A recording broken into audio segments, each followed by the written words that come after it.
welcome to the Jewish Week Online. I'm your host, Aaron Herman. How do you create a Holocaust documentary? We had the opportunity to speak to Director Avi Angel on his new film, Here I Learned to Love. Let's take a closer look. Holocaust movies have a way of coming really to your heart. Meaning that when you see a Holocaust film, a lot of questions come out of it, like how did the person come up with the idea? How do you get into the mind of a Holocaust survivor? And how do you help them on their journey? And your film is very interesting because it not only brings a journey in front of you, but a transformation. So talk a little bit about your film. The starting point was when my nephew had an intimate bar mitzvah in the Kotel, and his grandfather Avner, who's one of the heroes, said in front of the whole family, "This is the moment I claim triumph over the Nazis." I knew Avner for so many years. He's living in a lot, always with a suntan, bohemian guy. He had a bar. I mean, how is he connected to such a story? And he told me, I'm not sure who I am, but my brother, or the one I supposed to be my brother, wrote a book about the history of our family, and I'll give you and read it. And the story was fascinating. And this was the starting point when I read it, and I tried to convince them to set up for a journey to trace the roots of their childhood, their survival during the Second World War, of what we call the Holocaust. And the movie is about that story.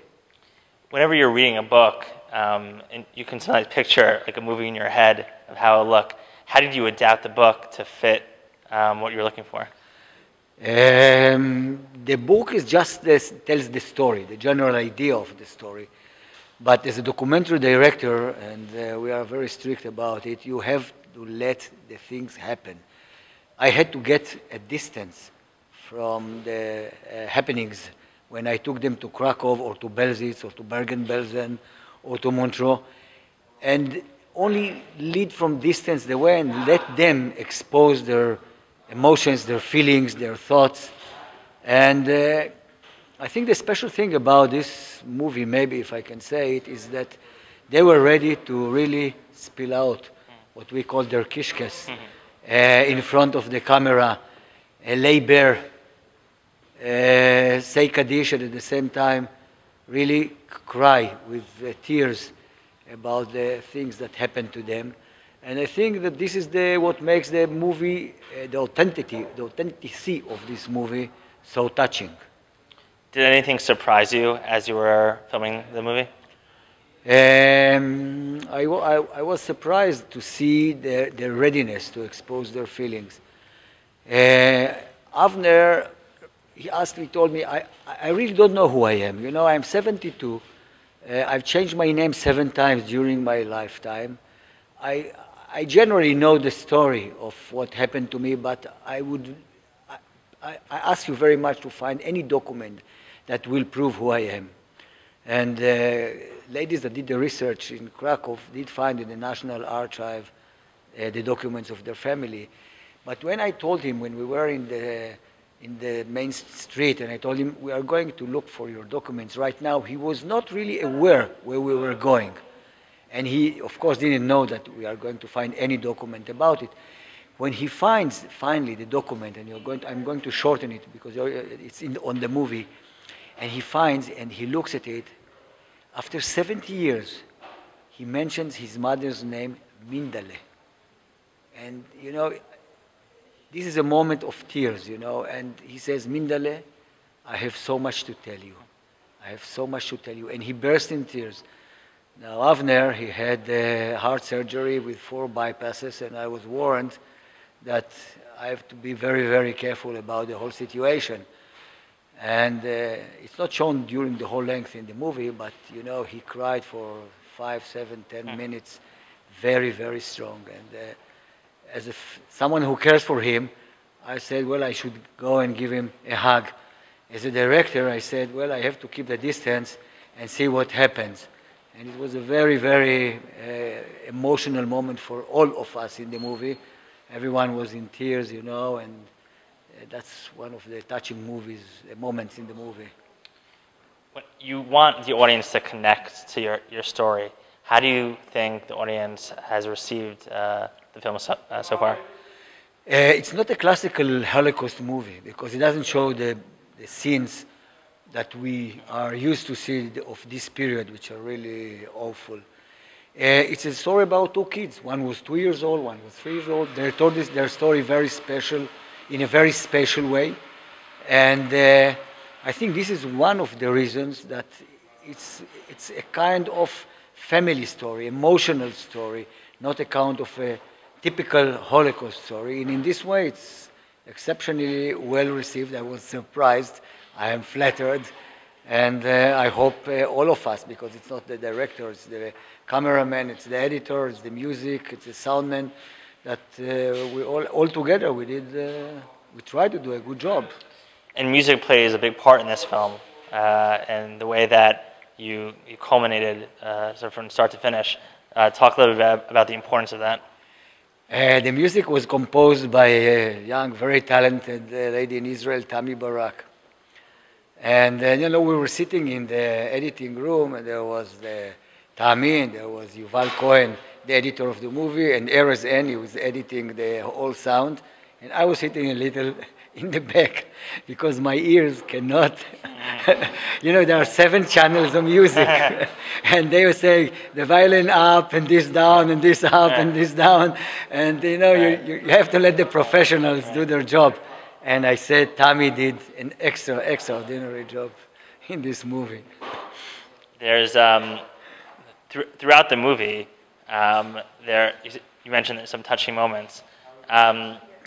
Did you find that any part was challenging for you as a director? The production part.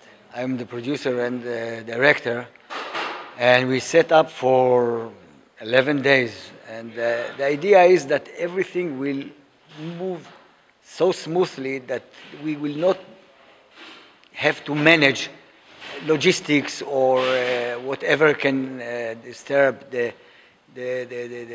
our heroes to really concentrate on what happened. We had a great surprise when we went to Poland to one of these farms, because we had to find a farm that looks like a 1940 farm. And we found the farm, and we had to set up early in the morning, like 4 or 5 o'clock, to be there in the first light. And we asked the producers if they can arrange for us some coffee and some sandwiches, because we will be arriving like 5 o'clock. And they said, no. We are going to give you the location, and that's it. I carried a bottle of good whiskey with me, and I bought them from Jerusalem. I bought in Jerusalem a cross from olive wood. And when we came, I gave the husband the bottle of whiskey and the wife the cross. And then we had the best bread that she specially cooked for us, and I think the best cheesecake that we ever had. And it was a very touching experience, because big part of what happened to these two guys was because Aunt Malka didn't stay in one single farm. She knew that sooner or later the word will pass around, the Nazis will come and are going to catch them and also kill or whatever to the Polish family. So she moved from farm to farm. And I asked Yitzhak, what did you eat? He says, there's potatoes from the ground. We used to break the eggs and eat them and to milk the cows and drink. I said, you are kidding. He says, no problem. He broke a potato and he ate it. He broke an egg and he ate it. And, it's amazing that after so many years, when they came to live their experience, that they could barely remember them as a child, but they were in their memories, and it was really fascinating to see how they lived this experience. Some of it was not so fantastic, and one of them was that Aunt Malka, when she left the ghetto, she was pregnant, and 3 or 4 months later, she had to give birth in the ranch. The husband called the lady, Gentile lady, to help them in giving her birth. And after giving birth, the lady killed the young born. It's a traumatic experience that they still feel until today. And she didn't do it because they were Jews. She did it because she looked at the young children in the corner of the stable and told them, it's the entire family, or, you know, if you are going to continue this trip with a baby child, the Nazis sooner or later are going to catch you and they are going to kill all of you. And this is the reason I did it. As you can see, creating a Holocaust documentary is complicated, but extremely rewarding. Here on Learn to Love showcases the intricacies of trying to find out about one's history and through love, conquering all. This is Aaron Herman. Thanks for watching.